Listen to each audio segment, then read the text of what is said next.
Isang nakakalungkot na balita para sa Japanese boxing. Dahil pagkatapos nga pong sumailalim kahapon lamang sa nose reconstruction, etong si Tsutsumi ay napag-alaman ng kanilang kampo na ito rin ay nagtamo ng brain injury. Ito ay nakuha din nitong si Tsutsumi sa laban nito kontra Nonito Donaire noong 4th round na kung saan ay meron pong minimal fracture sa kanyang kanang sintido. Ito ay isang malinaw na indikasyon na maaari pong tuluyan ng magretiro sa boxing. Ito ang si Tsutsumi kung hindi po tuluyang maghihil ang nasabing fracture. Well, ito ay isang masamang balita para sa industriya ng Japanese boxing dahil isa nga po itong si Tsutsumi itinuturing bilang Naoya Inoue ng bantamweight division.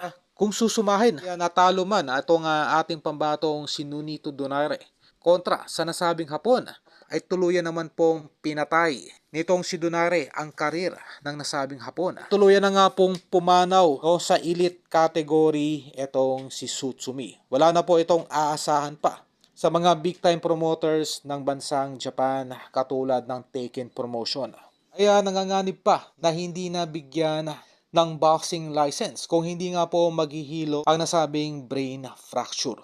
Dahil nakasalalay po sa lower division ang kanilang industriya patungkol sa boxing. Ganoon pa man ang nasabing brain injury ay patungkol dito sa paggamit di umano ng mga Hapon na mga pinagbabawal na chemical. Okay, keep in mind po kapag ang isang nasabing fighter ay gumagamit ng mga ipinagbabawal na chemical, kagaya na lamang ng pain reliever, ay literal po na hindi ito makakatikim ng pain o yung pananakit during ng laban. Paman, ito ay isang delikadong aspeto. Kaya kung mapapansin ay marami pong Japanese fighter ang nangangamatay na lamang pagkatapos ng laban dahil hindi nga po ito nakakaramdam ng sakit kahit sila pa ay tuluyan ng napipinsala sa kalagitnaan ng laban.